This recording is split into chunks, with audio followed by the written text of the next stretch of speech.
Nació en Ceuta hace muy poquito tiempo. Tenemos la fecha de nacimiento en el programa, pero bueno, como no sé si es así como muy presumido y tal, pues lo vamos a dejar. Hace muy poquito. Como somos eternos, sabemos que somos jóvenes. Y bueno, casado, nació en Ceuta, como hemos comentado, y desde muy joven siempre tuvo pues la inquietudes espirituales. Y a los 22 años conoció el espiritismo a cargo de la mano pues, de un amigo, me imagino que un buen amigo, Javier, ¿no? Después, bueno, empezó también a ir por otras tendencias espirituales como la teosofía, también trabajó con testigos de Jehová, y en el año 2005, bueno, pues ya se introdujo de lleno pues, en el espiritismo, fundando la Sociedad Espírita Alicantina. Actualmente es presidente de la Sociedad Espírita Alicantina y bueno, y colabora también pues, en varias secciones, traduce artículos de Kardec para la revista de la Federación Espírita Española. También bueno, lleva el tema de administración, comunicación de la federación, digo bien, Javier, sí, ¿no? Y bueno, y yo ya no os voy a entretener más y vamos a dar paso pues a la conferencia. Gracias, Javier.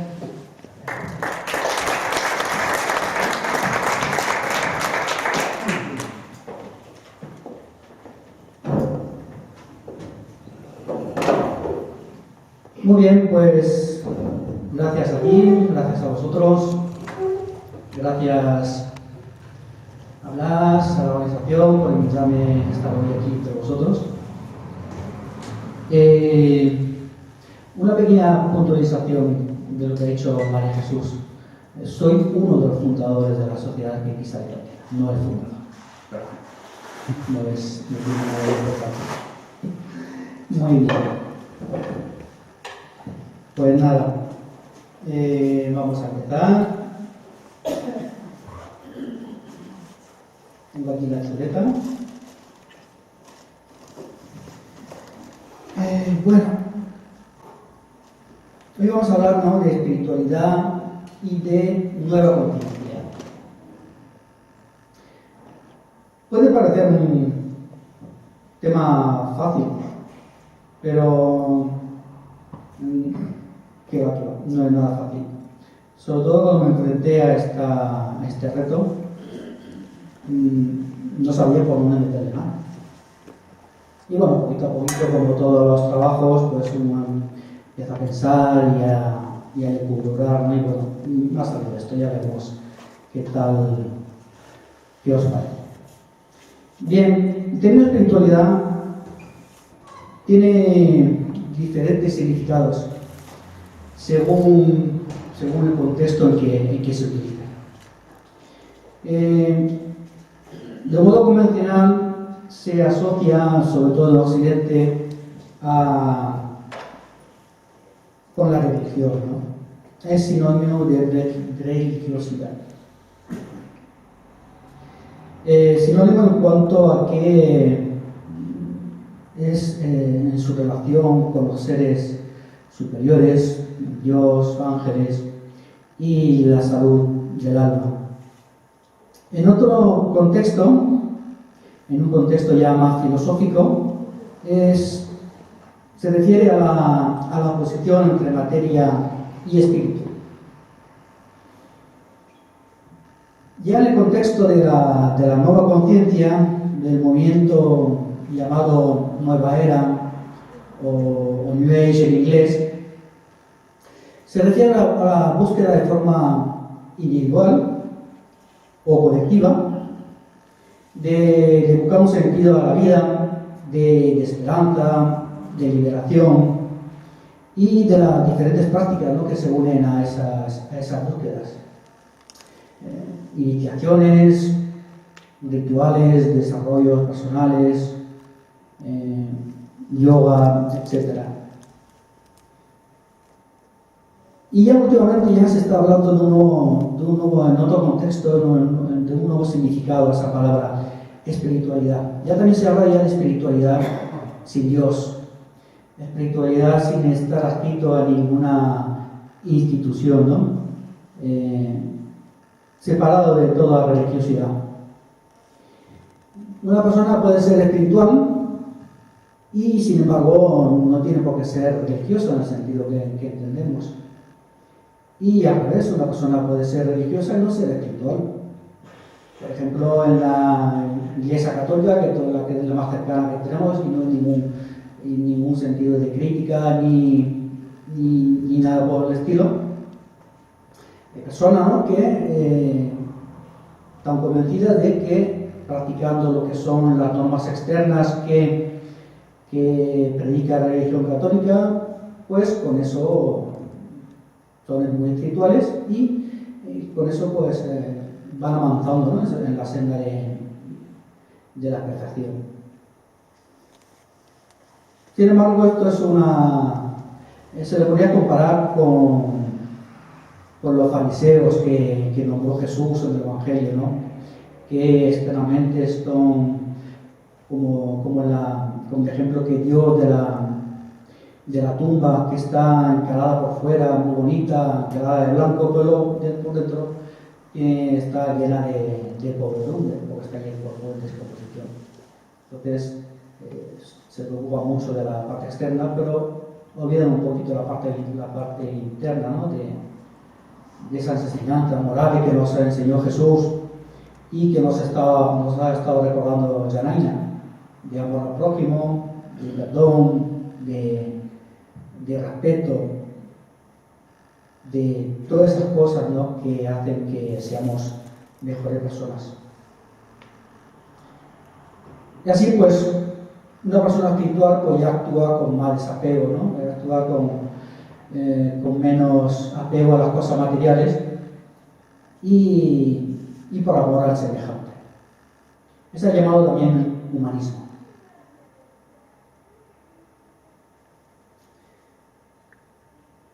Bien,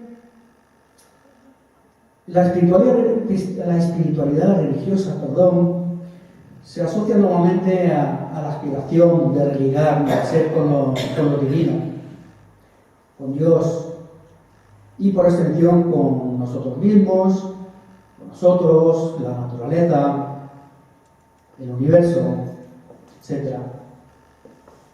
Variada con prácticas que varían, ¿no?, según la comunidad espiritual, al cual más o menos te unas, y suele ser muy variada. Pero esta aspiración espiritual es tan antigua como el ser humano. Ya existía antes de las religiones oficiales. Esa búsqueda de lo religioso, esa búsqueda de lo espiritual ya existía mucho antes. Es algo innato en nosotros. Y así pues, tras varios siglos de represión y dogmatismo religioso, sobre todo aquí en Europa, en la época de la Edad Media, en la cual la Iglesia pues reprimió toda aspiración que no fuese con lo que ella entendía. Pues tras este periodo pues ya fue surgiendo esa búsqueda de lo espiritual por parte de las personas y surge un resurgir, ¿no?, de la filosofía, del positivismo del siglo XIX, sobre todo debido al desencanto, ¿no?, y el desapego de las religiones oficiales. Esto pues ha llevado a mucha gente a buscar, a reivindicar una espiritualidad a la carta, libre de dogmas y restricciones y sin adhesiones a instituciones religiosas. Es la nueva conciencia que se abre paso, es nueva entre comillas, como he dicho antes, ¿no? Porque son prácticas orientales disociadas de su origen religiosos y también son tendencias psicoespirituales promovidas por ciertas personas, gurús se le podría llamar, ¿no? Que vienen a marcar algunas tendencias. Esto sobre todo a partir de la segunda mitad del siglo XX. Hay un boom ahí de la búsqueda, a la vez también más libertad, una conciencia más abierta, pues resurge toda esa búsqueda. Se podría decir que es un neopaganismo sincrético y ecléctico del siglo XX y del siglo XXI, ya estamos en el siglo XXI. Es un resurgir, ¿no?, de las creencias y de las prácticas que ya se practicaban, ¿no? Y ya se hacían antes del siglo IV, después de Cristo. Como recordaréis, sobre esas fechas hubo un concilio de la Iglesia que vino a poner cortapisas, vino a poner límites a las creencias de los cristianos de aquel tiempo. Muy bien, pues tras esta breve introducción, no tan breve, como consumiré, voy a poner algunos ejemplos de personajes de la historia pasada y presente, para intentar mostrar, ¿no?, esa evolución que ha habido a lo largo de la historia de esta espiritualidad. Y empezamos por Abraham. Abraham, uno de los padres del cristianismo, del judaísmo y también del islamismo.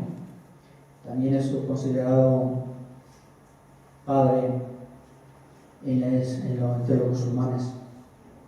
Abraham oía voces. Y cierta vez esa voz, que según la Biblia era Jehová, el Dios de los judíos. Nosotros sabemos que no era el Dios que nosotros entendemos los espíritas como la inteligencia cósmica universal, sino que posiblemente fuese un espíritu superior, el espíritu guía del pueblo judío. Pero bueno, sea lo que fuese, oyó una voz que le decía: Abraham. Y él contesta: heme aquí. Palabras textuales de la Biblia. Toma ahora a tu único hijo, Isaac, a quien amas, y ofrécelo en holocausto sobre uno de los montes que yo te diré. Y Abraham, pues, ni corto ni perezoso, hace caso a esa voz y coge a su hijo, se lo lleva a ese monte, y cuando ya estaba a punto de sacrificarlo en un altar hecho por él, oye otra vez la voz que le dice: Abraham, Abraham, detén tu mano, no le hagas daño, porque ya sé que temes a Dios, ya que no me rehusaste a tu único hijo. Hay que tener una fe muy grande, ¿no?, para ofrecer tu único hijo en sacrificio a la deidad de turno. Bueno, esto era una costumbre muy común en aquella época. La costumbre, ¿no?, por ofrecer primogénito en sacrificio a los dioses, que se les llamaban entonces coléricos y vengativos. Y entonces vemos que, bueno, esto ya es una pequeña evolución en la espiritualidad, ¿no? En vez de sacrificar a su hijo, coge a un carnero que se había enredado por los cuernos en una zarza y lo sacrifica. Bien.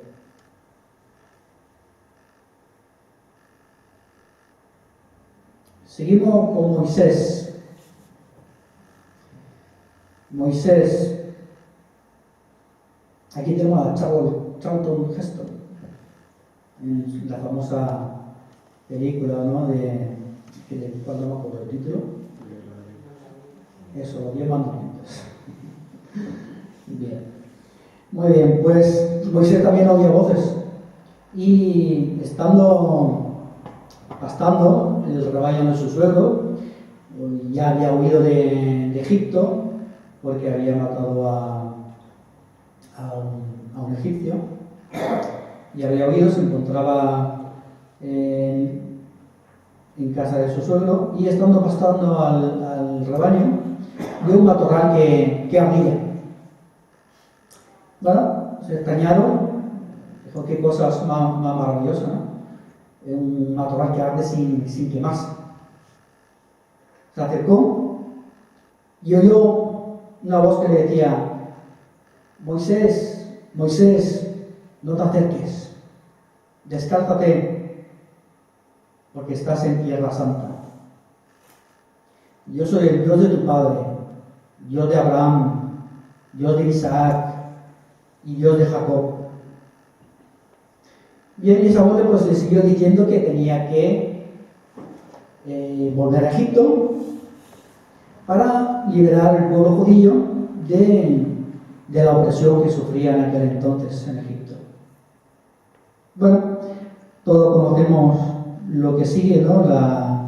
Las 10 plagas sobre Egipto, y hasta que el faraón les deja marcharse, y están ahí pues 40 años vagando por el desierto. 40 años en los cuales pues Moisés intentó inculcarle a ese pueblo, ¿no? ciertos valores. Hay que entender que en aquella época la gente era bastante más ruda, ¿no? que ahora. Aunque tenían inteligencia, tenían costumbres muy bárbaras. Y bueno, Moisés, una de las cosas que nos dejó fue las tablas de la ley, los 10 mandamientos, en los cuales de forma sencilla pero a la vez profunda nos deja unas importantes lecciones para el devenir de la humanidad. Leyes que aún son válidas hoy en día, leyes que por lo tanto se pueden considerar inspiradas por la espiritualidad superior. Son leyes que eran válidas entonces, son válidas hoy y seguirán siendo válidas mañana, si exceptuamos las demás leyes que también dejó en otra parte de la Biblia, ¿no? Esas leyes sí que ya no tienen uso hoy en día, pues eran leyes orientadas a las relaciones del pueblo entre ellos, relaciones en las cuales pues, leyes que hablan de los rebaños, que hablan en fin, cuando por ejemplo la mujer estaba con la regla, no se la podía tocar, que si la tocaban tenían que echarse cenita encima y tenían que estar en cuarentena, etcétera, etcétera. Todas esas leyes hoy en día ya no son válidas. Gracias a Dios hemos evolucionado. Muy bien. Tenemos pues una espiritualidad religiosa con un culto externo y un gran temor a ese Dios polémico y justiciero. Moisés murió de viejo, sin pisar la tierra prometida que él mismo había prometido también al pueblo judío.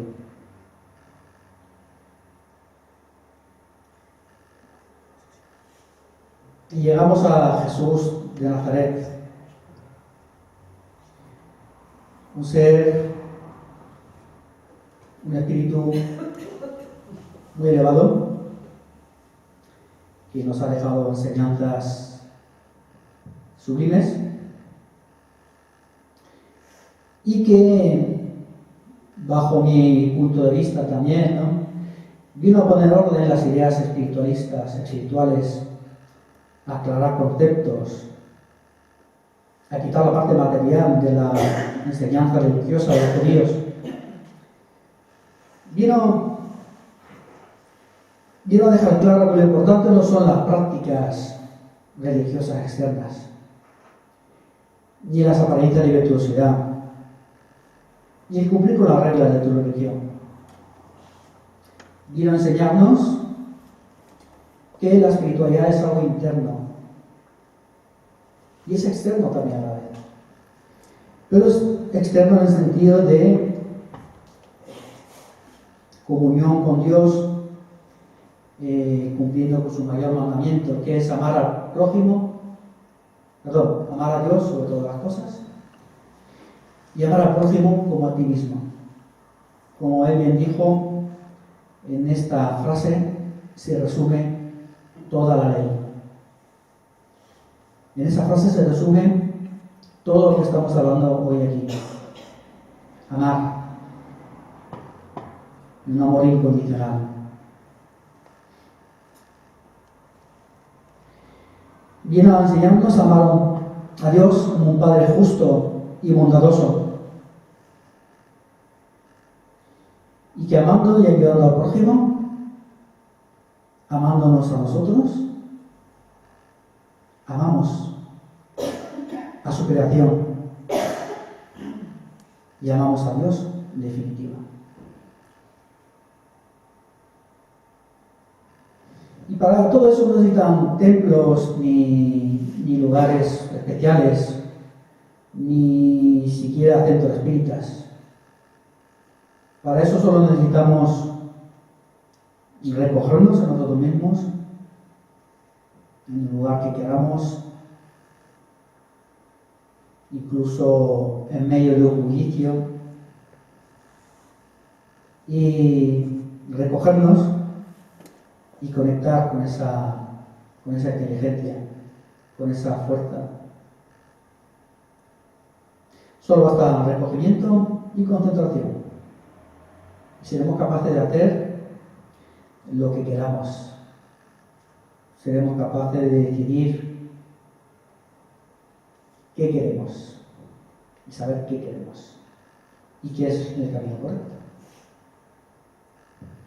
Y una importante lección que nos dejó también, ¿no?, fue que hay que responder a la violencia con mansedumbre, con perdón y con amor.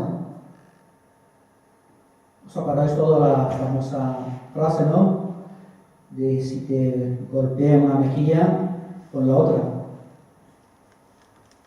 Es difícil de llevar a cabo, difícil de entender, difícil de profundizar, pero es el único medio de terminar con la violencia. La única forma de acabar con la violencia dentro de nosotros, sobre todo, y buscar esa paz que todos anhelamos. Bien, todos sabéis que fue ajusticiado y muerto, ¿no?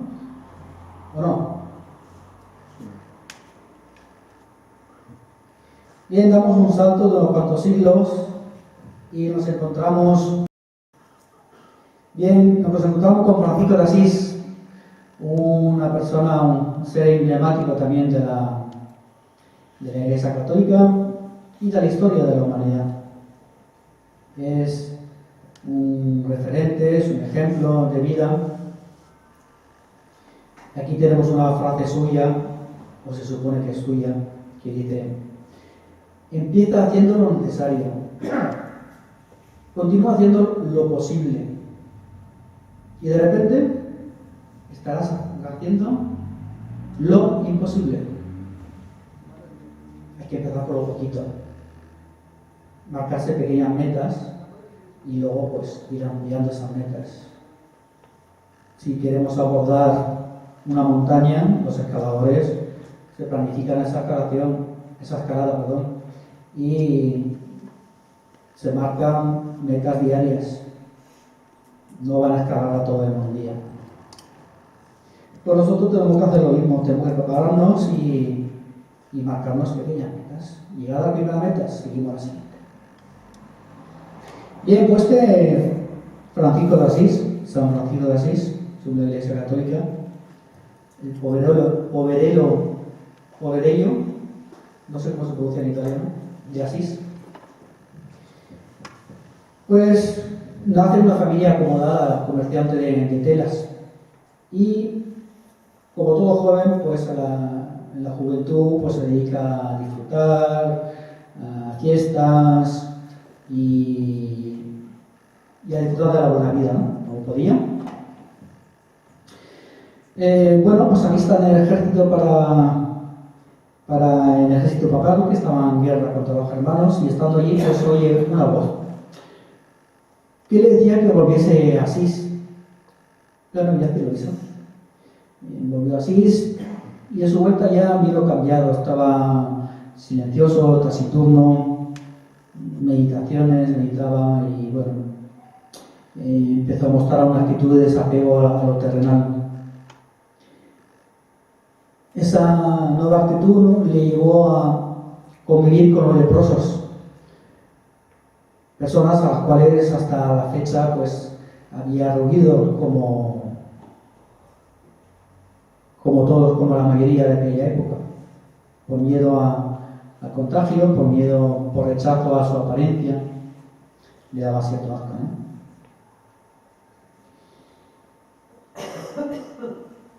Después pues se dedicó a reconstruir una pequeña capilla que estaba semi-derruida en el campo, porque también oyó una voz que le decía que le dijo: Francisco, ve y repara mi iglesia que se está cayendo en ruinas.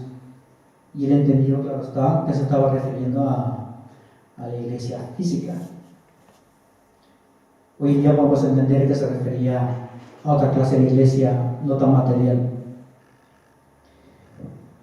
Pues nada, como iba de camino a una ciudad para vender unas telas que le había encargado su padre, vende el caballo, vende las telas y va, eso lo ofrece al cura para que reconstruya la iglesia. El cura pues lo rechaza. El padre se entera, lo denuncia ante las autoridades y nada, pues lo acusa de apropiarse de dinero que es suyo. Entonces el pobre Francisco de Asís coge, le devuelve dinero, era suyo, y además se quita la ropa y se queda como Dios lo trajo al mundo. Y se le entrega también al padre diciéndole que a partir de esa fecha su padre era Dios.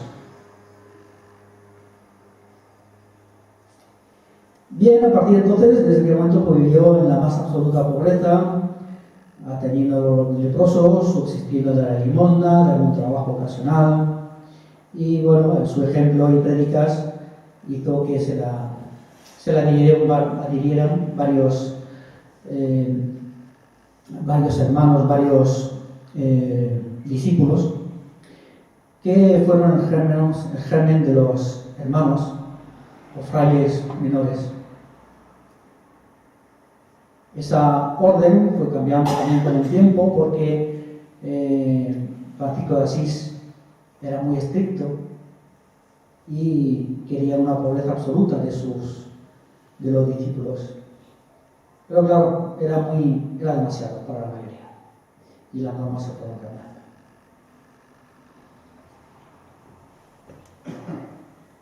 Muy bien. Muy bien. ¿Sí? ¿Me seguís? Pues tenemos aquí a Juana de Arco. ¿Qué pinta aquí esta mujer, no? Juana de Arco. Hombre, pues era una mujer también muy espiritual, jovencita, y le encomendaron una misión. Cuenta que cuando tenía 13 años escuchó una voz, y esa voz le decía que fuese a levantar el asedio de Orleans y que tenía que salvar a Francia y al rey. En aquel entonces no era rey, sino delfín. Había una lucha ahí entre dos sucesores y Francia se encontraba descabezada. Para más pues estaban ahí los ingleses que habían invadido parte de Francia y bueno, ahí está la situación, ¿no? Antes de los 13 se lo calla, todas esas voces que oye se callan, no cuenta nada a nadie, hasta los 16, que eso lo cuenta su tío. Su tío pues se convence de ello y la lleva, ¿no?, ante un superior, pero no le hacen caso. Hasta la edad de 18 años, en la cual, pues ya por fin lleva a la presencia del delfín, del reino, y cuando llega a palacio, el delfín se esconde entre los presentes, pero ella lo reconoce enseguida. Y, bien, habla con él, lo convence, no se sabe cómo, pero el rey sale convencido de su entrevista con Juana de Arco y ordena que le hagan una coraza y que vaya y que se una a la defensa de Orleans. Le hace la coraza, pero le faltaba un detalle, ¿no? Le faltaba una espada. Y ella, pues, le dice a sus ayudantes que vayan a Sainte-Catherine de Fierbois, a la capilla de peregrinaje, y le dijo: cavad detrás del altar, que allí encontraréis una espada, la espada que me hace falta. Vemos que tenía cierto don de mediunidad, ¿no? Muy bien, se dirige a Orleans, ya las tropas, bajo su comando, consiguen liberar a Orleans del asedio que sufría. Vuelve con el rey, la acompaña a Rennes y ahí es coronado como rey Charles VII de Francia.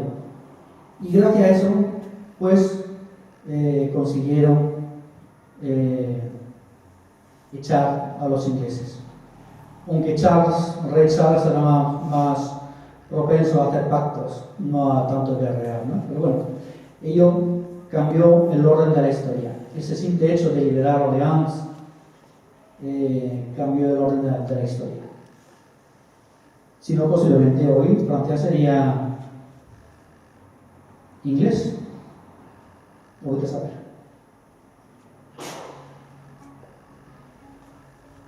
Y llegamos al siglo XIX. El siglo de las luces, el siglo de los nuevos inventos, nuevas ideas que surgen. Y surge una figura prominente, por lo menos para nosotros, los escritas. Aparece Allan Kardec. Allan Kardec, cuyo verdadero nombre era Léon Hippolyte de Villars-Rivail, un renombrado académico francés de aquella época, autor de varias obras pedagógicas, y por ello, para no que se mezclase sus obras pedagógicas con la nueva tarea que empezaba a llevar a cabo entonces, publicó el libro de los escritos con el seudónimo de Allan Kardec.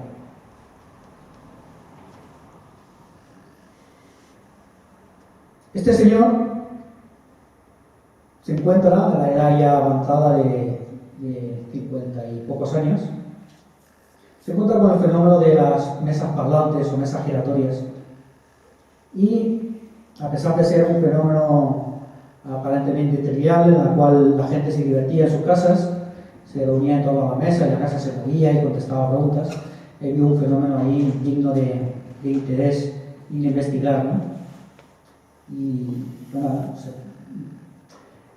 después de esta concienzuda investigación, dio cuerpo a la doctrina espírita, gracias también a la ayuda de los espíritus superiores que la acompañaron en la tarea. Y ahí pues surgió lo que es el libro de los espíritus y luego los demás libros de la codificación.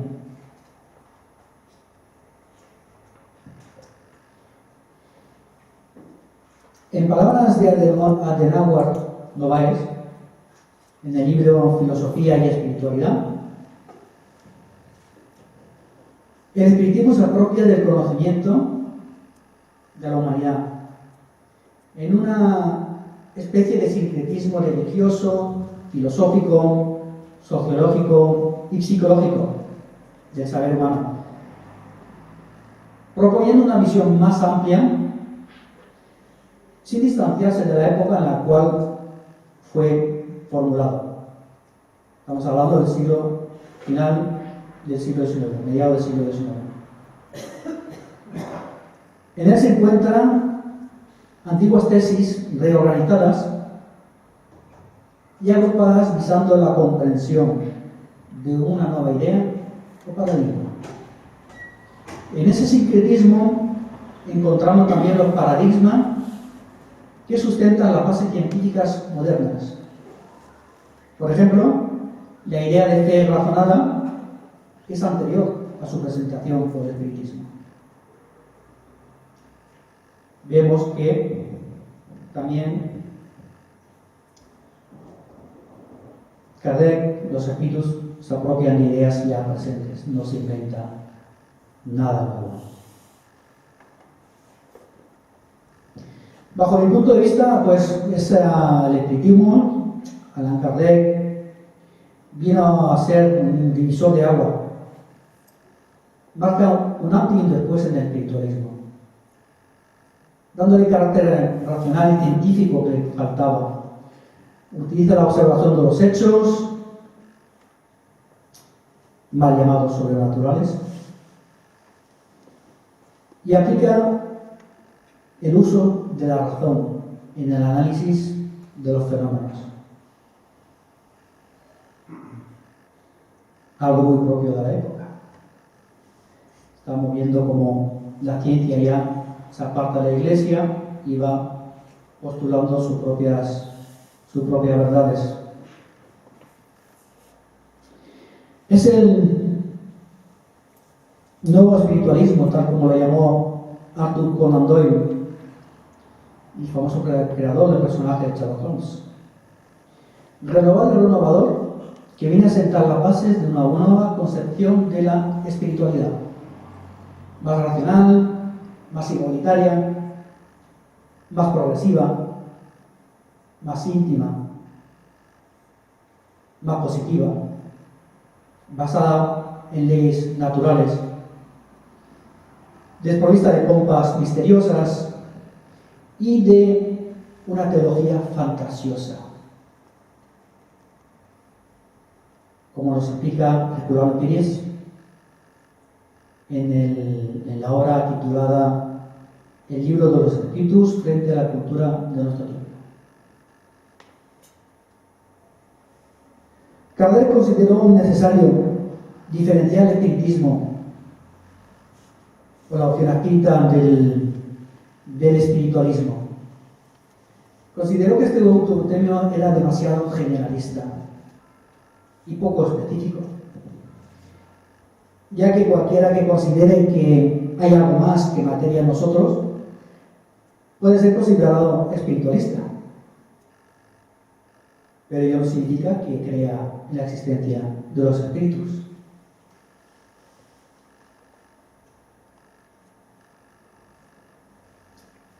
Y es por ello, ¿no?, porque el espiritismo se enmarca dentro del espiritualismo, que Kardec puso como subtítulo al libro de los espíritus, filosofía espiritualista. Vemos que se van asentando las bases de una nueva concepción del espiritual.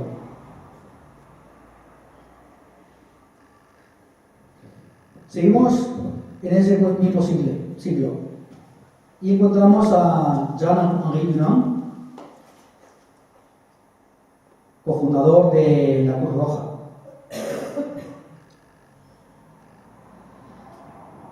Cuenta la historia que quiso ver a Napoleón III, quien se encontraba entonces en guerra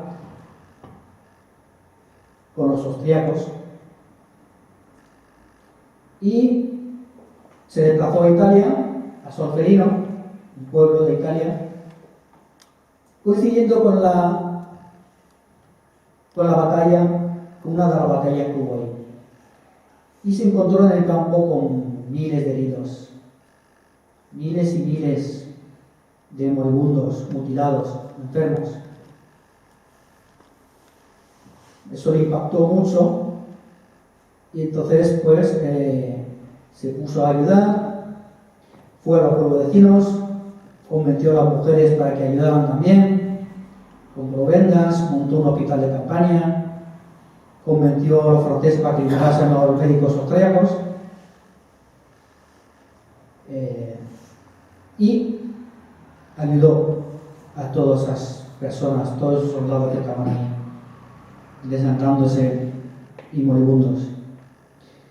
De ahí escribió un libro que es un recuerdo de Solferino,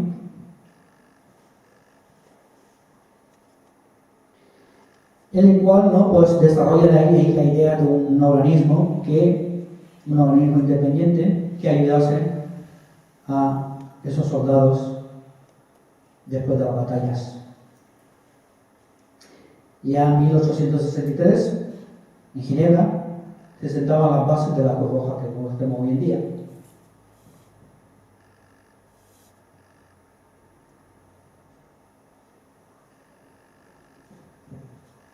Y llegamos a Gandhi, una figura emblemática.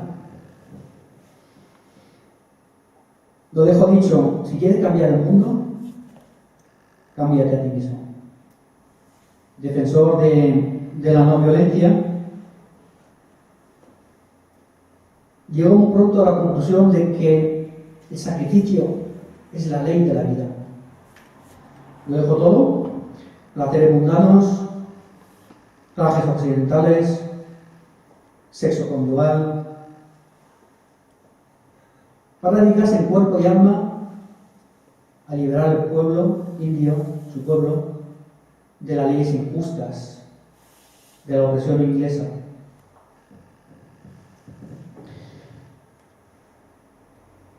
Fue todo un ejemplo, porque era tal su renuncia y desapego a todo lo mundano que incluso rechazó en varias ocasiones la presidencia del Congreso, partido al cual pertenecía,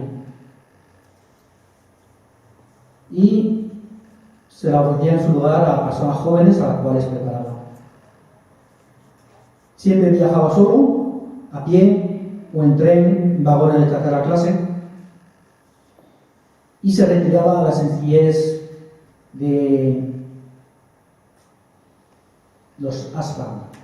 Son una especie de retiros, monasterios que él montaba donde él quería y que él mismo fundaba, siempre y cuando se encontrase encerrado en las cárceles de su majestad la reina británica, que pasó mucho tiempo encerrado también. Este hombre se hizo muy igual al pueblo, a ese pueblo pobre y desamparado. Sufrió en propia carne el hambre, el frío, las privaciones, la cárcel.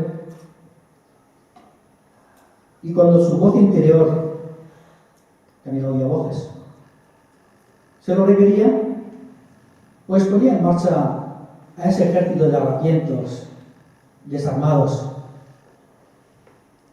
que lo seguían descalzos. Pues había por esos caminos de la India en pro de la libertad. Y millones de personas, ese ejército de harapientos, lo seguían sin dudarlo, porque era todo un ejemplo y era todo un líder. El alma grande de la India, como le llamaban, el Mahatma Gandhi. Y así, armado con el ahimsa, o amor Dios, con la satya, verdad Dios, y el tapas, sacrificio, pues Gandhi logró transformar ese cuerpo débil, enclenque, en una fortaleza prácticamente inexpugnable.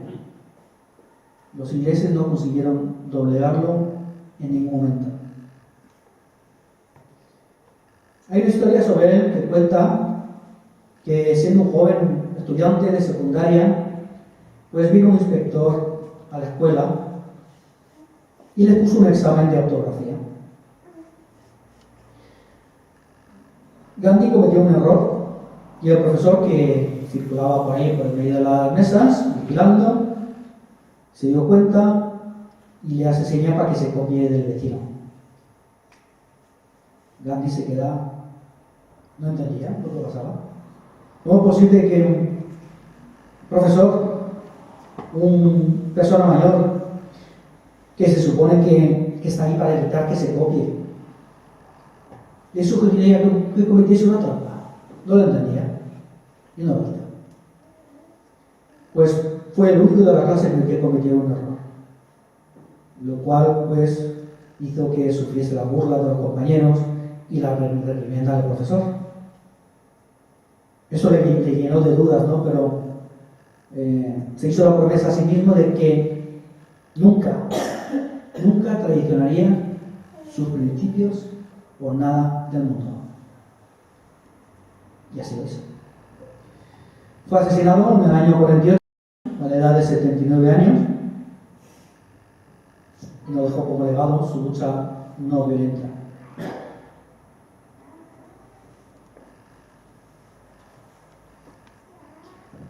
Martin Luther King, otro luchador. Lo que se obtiene con violencia solamente se puede mantener con violencia. Él fue también un luchador sin armas.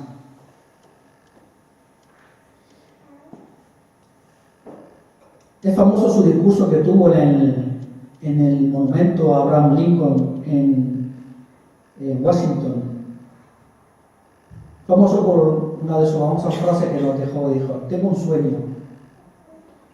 sueño con que un día nuestro país se levantará y vivirá plenamente la libertad, la verdadera realidad de su credo.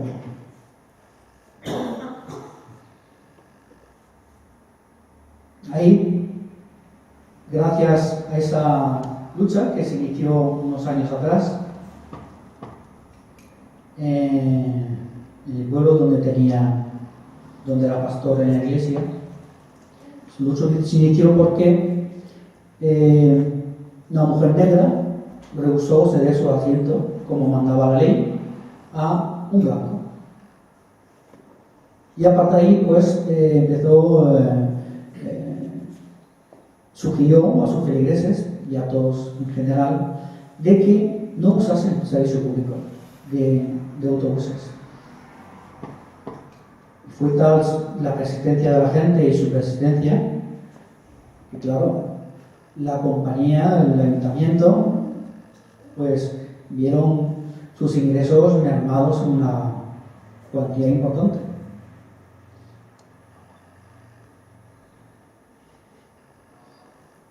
Gracias a toda esa lucha, pues ya el gobierno federal, el gobierno de Washington, dictó unas leyes que ya marcaron el fin del apartheid que existía hasta entonces en Estados Unidos. Ese apartheid, los cuales los negros eran considerados de segunda.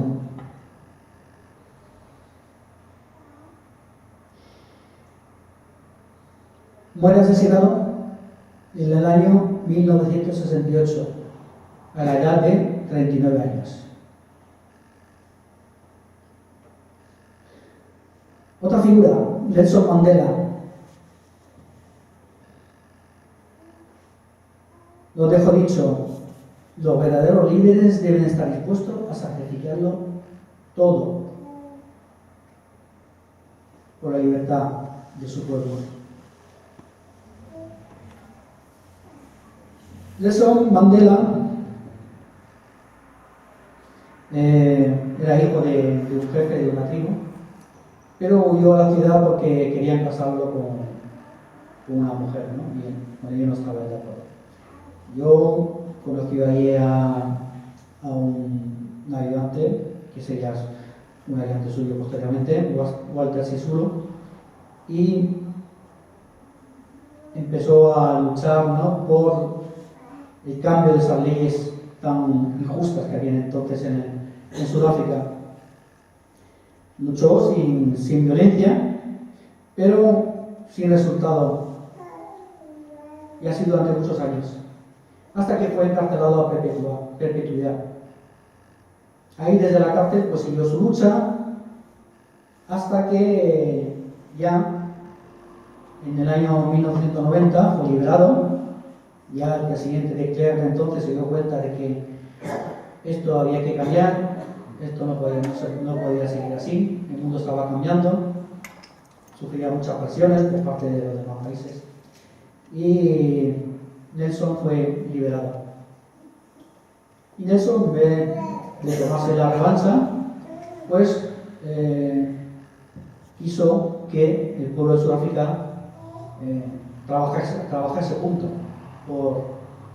en adelante. Nombró a de Klerk como vicepresidente y fue cambiando las leyes de su país para hacerlas más justas.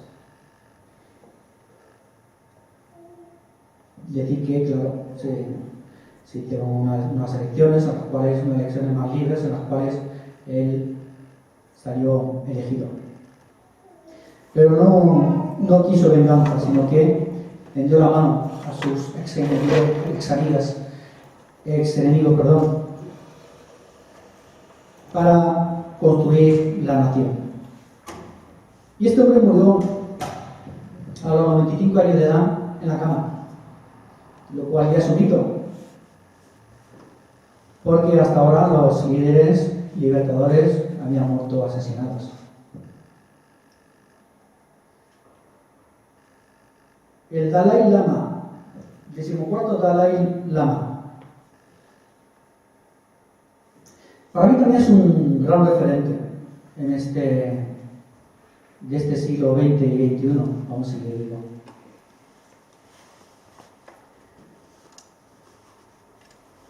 Bien, el Tíbet fue invadido por China y él, muy jovencito, con 16 años, tuvo que huir del país y se refugió en la India. Considerado el líder de la nación tibetana, reencarnación del 13º Dalai Lama, del último Dalai Lama, es una persona muy instruida, muy inquieta, está al tanto de todas las novedades que se dan en el mundo, y desde entonces está luchando pacíficamente por la liberación de su país. Incluso propuso a los chinos que Tíbet fuese un estado autónomo dentro de la propia China, lo cual China todavía no ha contestado.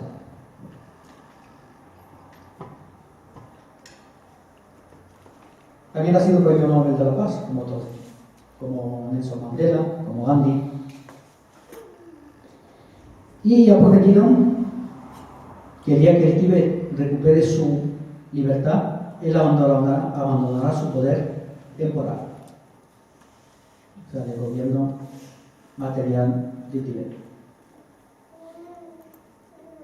Cierta vez le preguntaron que cuál era la mejor religión y él contestó que era la que hacía mejor al hombre.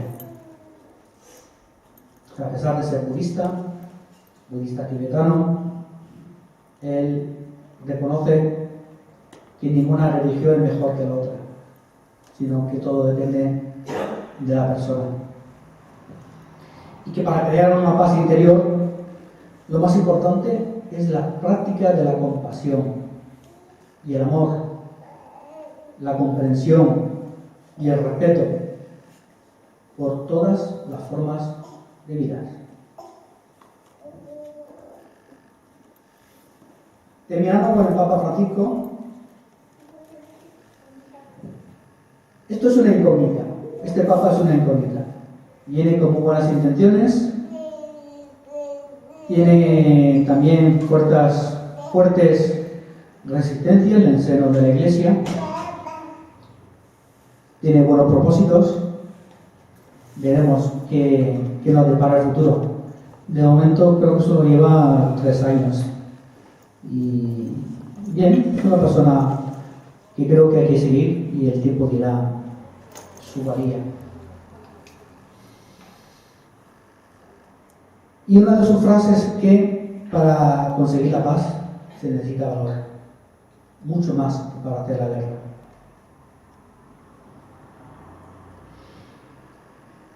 Conclusión.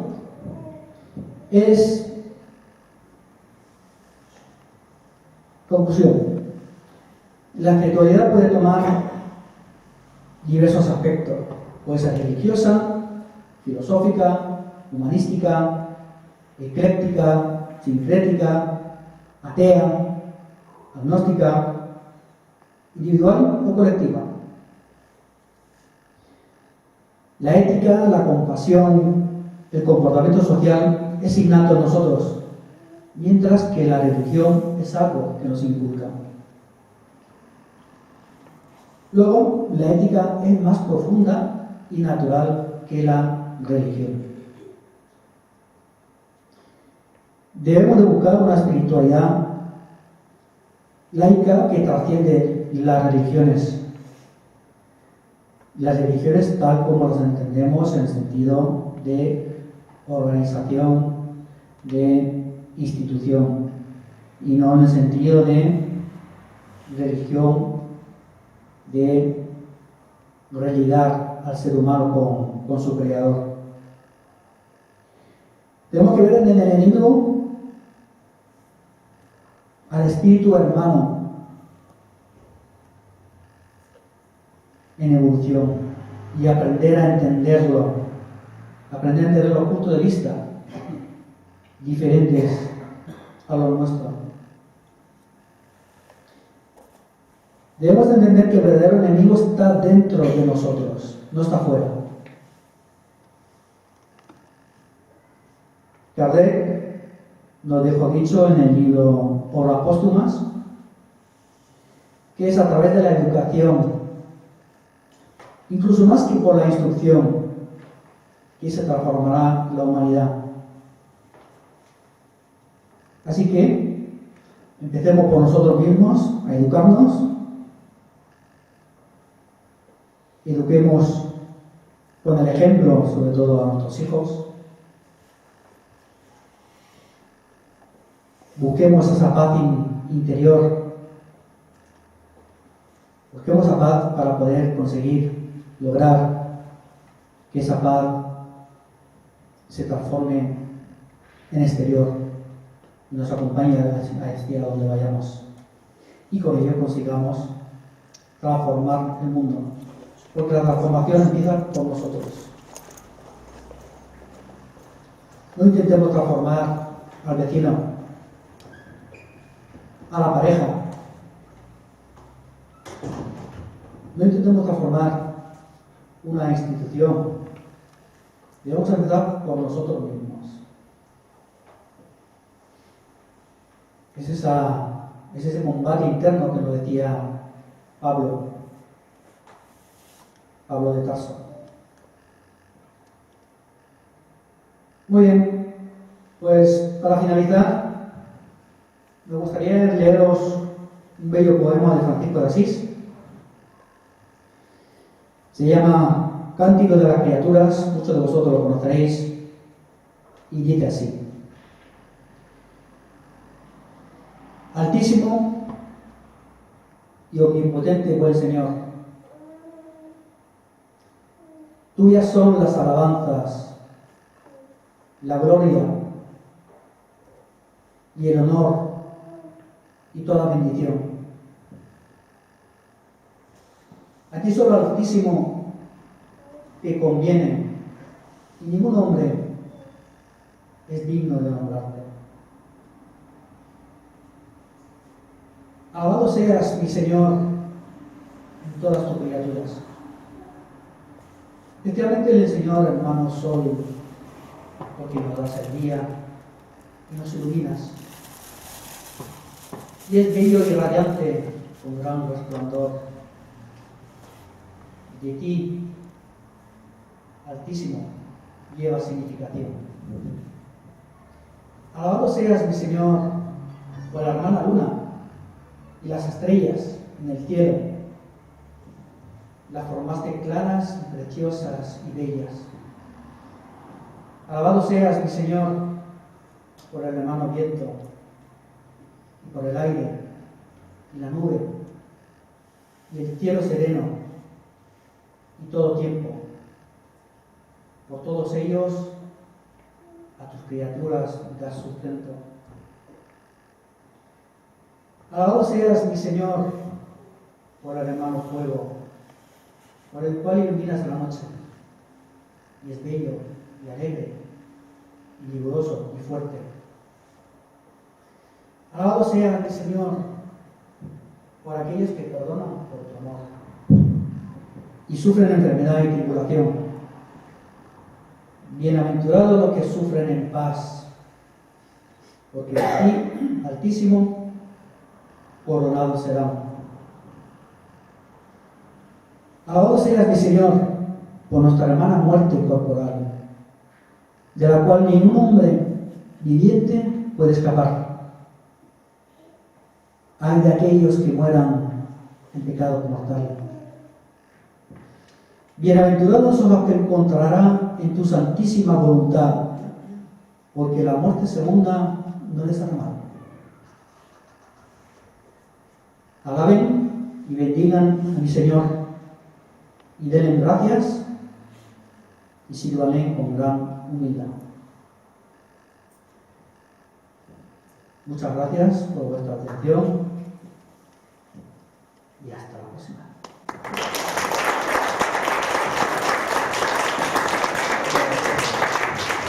Muchísimas gracias, Javier.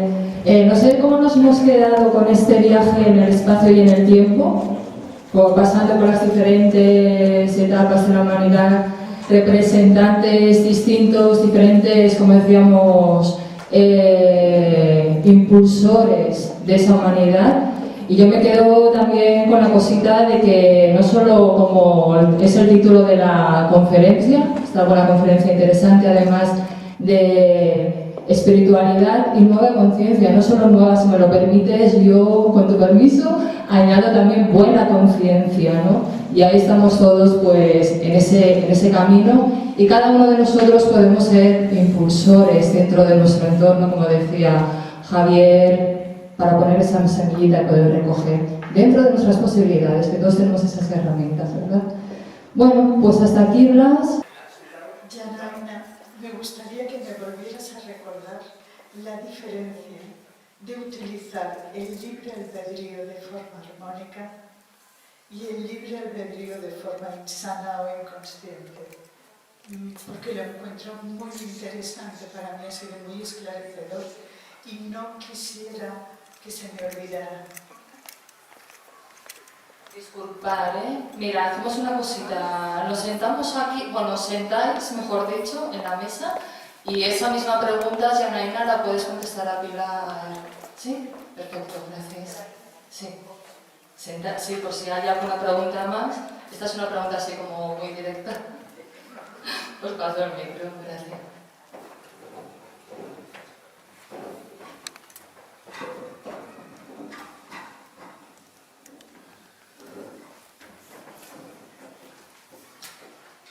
Pues ya tengo una pregunta yo. Pues lo que decíamos esta mañana, ¿no? Había gente que ha llegado más tarde, que no puede compartir la mañana con nosotros.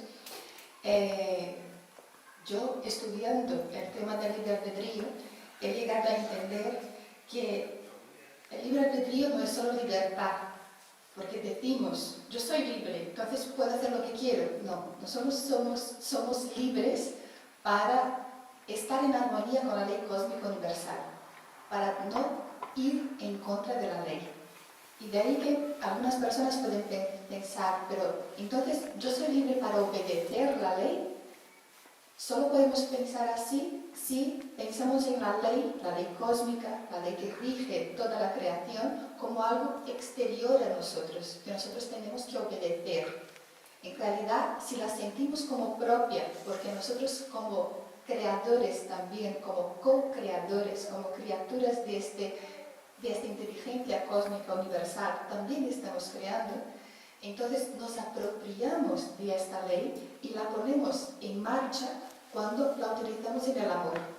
Entonces, utilizamos bien el libre albedrío, ¿no? Ejercitamos bien el libre albedrío cuando optamos en armonía con la ley cósmica universal, cuando no la contrariamos.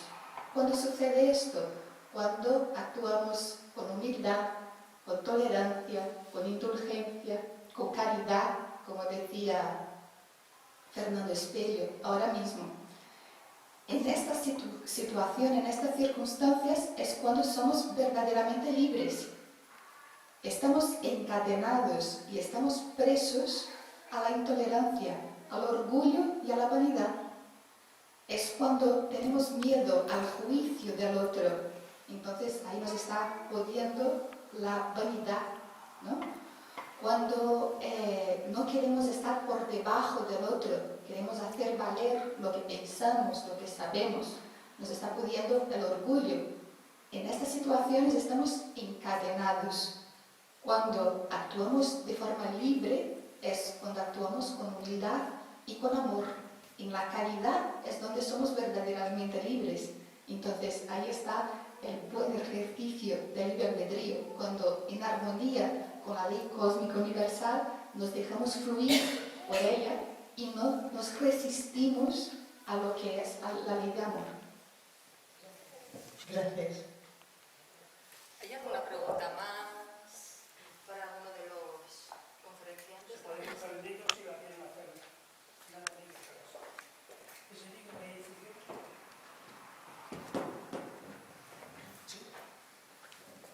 ¿Alguien quiere hacer una pregunta? Yo tenía una duda con respecto a lo que Pilar. En la calle El Canor, cuando tú has comentado, ahí estaba realmente el centro espírita La Buena Nueva. El segundo. El segundo.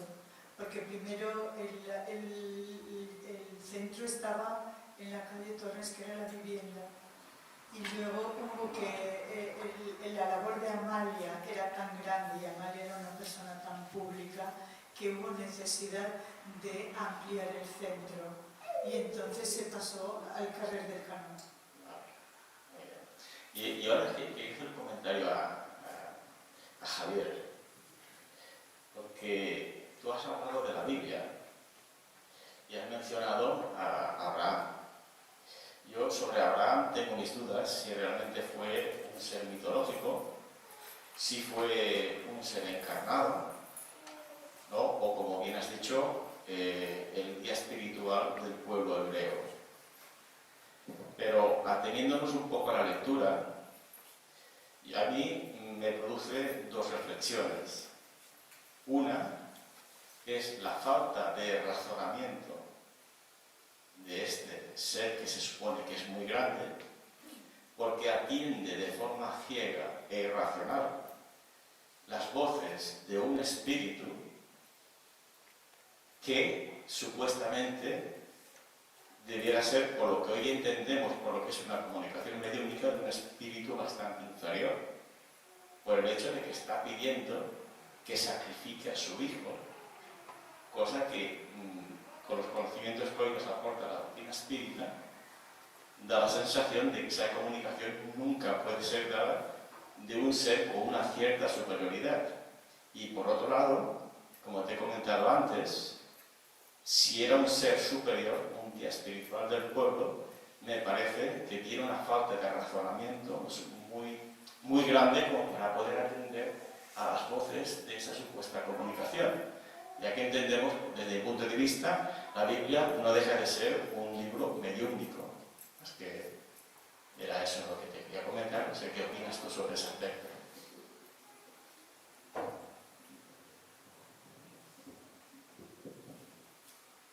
Bueno, ¿se me oye? Vamos a ver. No hay registros históricos sobre la figura de Abraham. Hay que tener en cuenta que lo que registra la Biblia, la mayor parte son registros, eran una enseñanza que se pasaba de boca en boca. Llegó un momento en que eso se plasmó en papel. Entonces hay que tomar la figura de Abraham con cierto cuidado, ¿no? Puede ser que fuese una figura, una persona de verdad, o puede ser que sea un mito, una historia que haya pasado a la historia. Como bien dice la Biblia, en su mayor parte es un libro inspirado, mediúnico.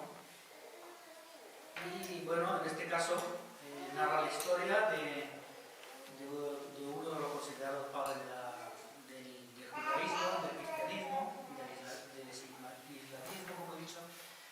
Y hay que tener también en cuenta la época de la cual estamos hablando. Estamos hablando de, no sé si son 1000 años o más antes de Cristo. Esa mentalidad, ese conocimiento era muy diferente a lo que tenemos hoy en día. Y Abraham, como he dicho antes, era una costumbre muy común en aquella época el sacrificar el primogénito. Y como tal, a él no le chocó que el espíritu supuestamente superior, le dijese que sacrificase a su hijo. Sin embargo, como se vio luego, ese mismo espíritu le dijo que no lo hiciese. Eso fue como una especie de prueba. Que ese espíritu fuese superior, muy superior, eso no se puede saber. Pero, en fin, como he dicho, es un cierto avance, ¿no? Porque de pasar a sacrificar humanos, a sacrificar animales, es un avance. Que Abraham fuese una persona muy espiritual, muy superior, todo es relativo a la época de la cual estamos hablando. En una época en la cual la mentalidad también de los conocimientos eran muy mentarios. Entonces, calificar a una persona como Abraham, si es más o menos espiritual, más o menos superior, es muy difícil.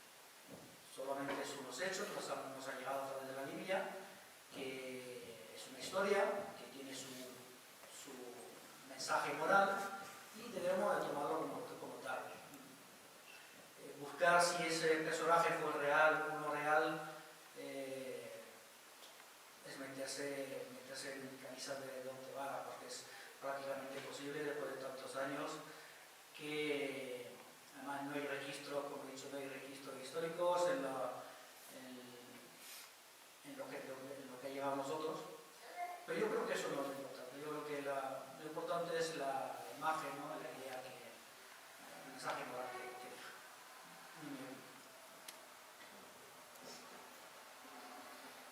Con vuestro permiso me doy la razón.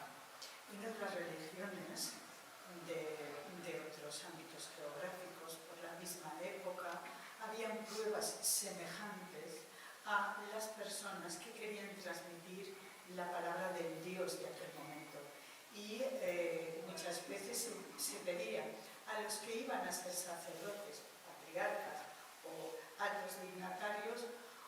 una obediencia ciega y absoluta que implicaba la pérdida del temor a la muerte. Solo si una persona está tan convencida de que su religión, su Dios, se lo pide, se lo exige, no tendrá miedo a la muerte, por lo tanto estará en condiciones de ejercer ese sacerdocio. Siempre en el último momento se le salvará, cuando ha demostrado que no hay nada en la tierra que le interese más que Dios.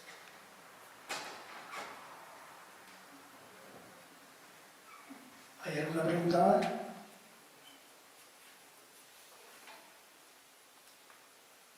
Bueno, pues si no hay ninguna pregunta más, pues damos la jornada por finalizarla, y gracias por haber venido.